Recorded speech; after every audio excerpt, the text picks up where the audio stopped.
So you finally decided to let little Johnny or Susie join a martial arts program, or any program for that matter. Or maybe you yourself decided that you wanted to become more fluent in martial arts or anything like that.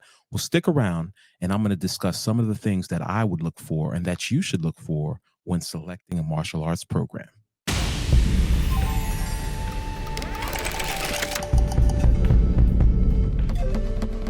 So, there are a million and one martial arts studios out in the world.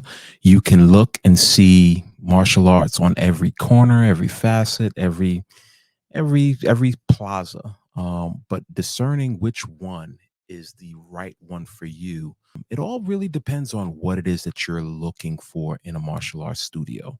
Usually, if you were to Google karate, that would be something that people mistake for general martial arts, right? So the word martial arts to me encompasses a bunch of different arts.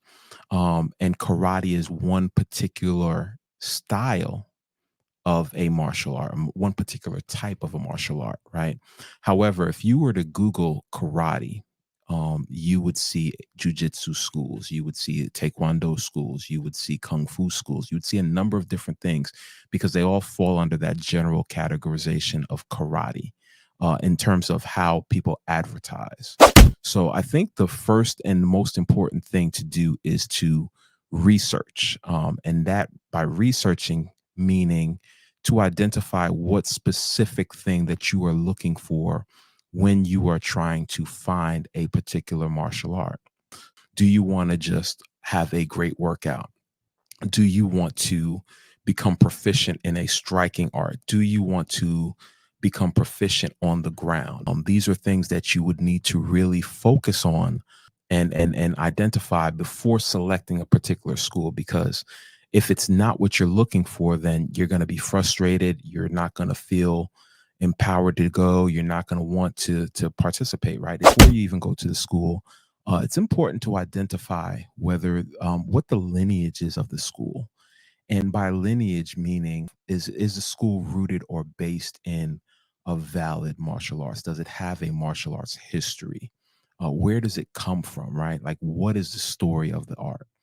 Does their lineage go back to um, Okinawa? Does their lineage go back to Japan? Or does their lineage go, if it's American karate, where does their lineage go back? Who do they report to? Who is their teacher? Is their teacher actively learning, or has their teacher uh, said that they've learned everything that they can learn and that they're a grandmaster? Schools pop up minute after minute. Just the other day, I ran into a fellow sensei who taught Shotokan, who explained to me that some of his students, former students, decided that I guess they went and did a tournament or something, and they may have placed well and did well. And next thing you know, they opened up a school right down the street from it. And so these things tend to happen, right? Ego happens a lot in martial arts. And so you want to be mindful and make sure that you are with a legitimate school that has legitimate backing, that has legitimate lineage, legitimate heritage. It's a very important to make sure that you're doing that research and that you're asking these questions. What are you guys based off of? What's your style? And ask those questions. It is. But one of the other things that I wanted to discuss is the use of social media and Google searches and reviews. Now, when I first started training, there was the local school that was on the corner. There wasn't 50 million schools, right? Like, you just either flip through the yellow pages and you found a school, or there was a school that was on the corner that everybody was going to, right? Whereas today you can go down the street and there are 50 million 11, and I know that's not a number, but 50 million 11 schools, right? There's a school on every corner. There's a school on every block. There's different schools fulfilling different needs. And how do you really find out which one is a good school versus which one is not? Um, Again, in this day and age, the use of Google is your friend. Facebook is your friend. Yelp is your friend. I'm not a big fan of Yelp, but um, utilizing these things, looking to see what people are indicating about the school that you're potentially looking to go into? Do they speak highly of the instructor? Do they speak highly of the environment? Is this a learning environment, an environment that is conducive to a great learning atmosphere? Is this an environment for, if you're bringing your child, that your child will feel safe? Are there any red flags?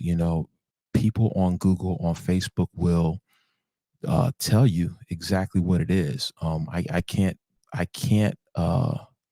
downplay the importance of a good review, of making sure that um the school is everything that they say it is. And be mindful when you're seeing these reviews, if they're saying something and there's some red flags, really keep that in mind in terms of where you're going into. Continuing on with what we were talking about, we were previously talking about looking at reviews. One of the other things that I like to do is, when I'm looking at reviews, is looking at the photos. And I know that kind of sounds a little weird, but yes, looking at photos can tell us a lot about what's going on in that program.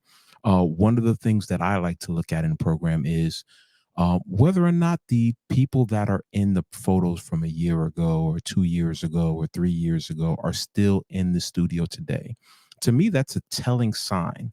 If somebody's been in your studio for 3 or 4 years, then that speaks volumes to me. If I see people that started off as white belts and they're now black belts, or they're advanced in their training and they're still uh, there in the studio. The people that you see on their advertisements or their Facebook commercials or whatever have you, their video clips, if they're the same people that are there, that's a great sign to me.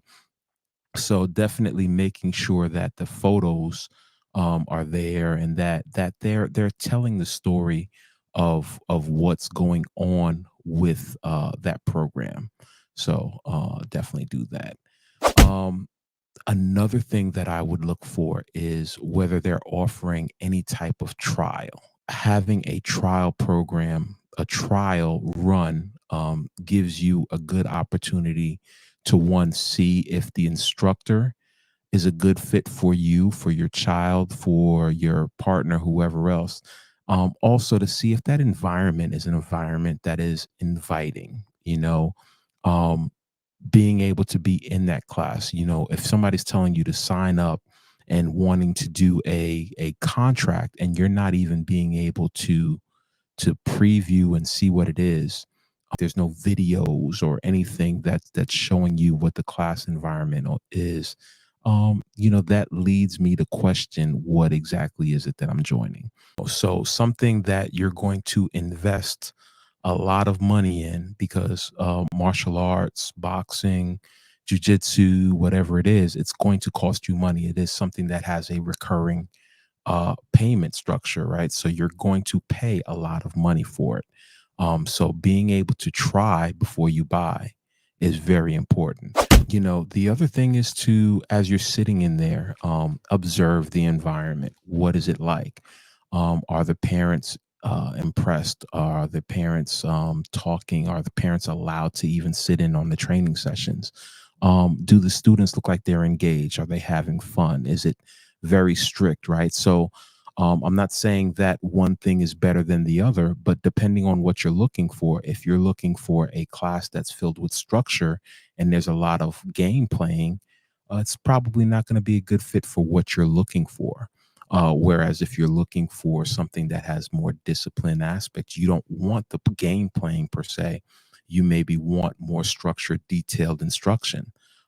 So really trying to find that good fit for you. And it's all about what you're looking for as an individual, right? So, another thing is making sure that you're talking to the parents and to the students. Obviously, not during the class time, but making some time. Hey, what's this experience been like for you? How do you like the school? How do you like the instructor? How do you like the instructors, right? Because if there's more than one, really talking about how long the parents have been in there. How did they find the school? What are the things that they like? What are the things that they don't like about the school? It's very important that you, when you're selecting a school, that you get all the information that you need, right? And there's always going to be a plus and a negative to every school. So again, it's just a matter of finding the proper fit.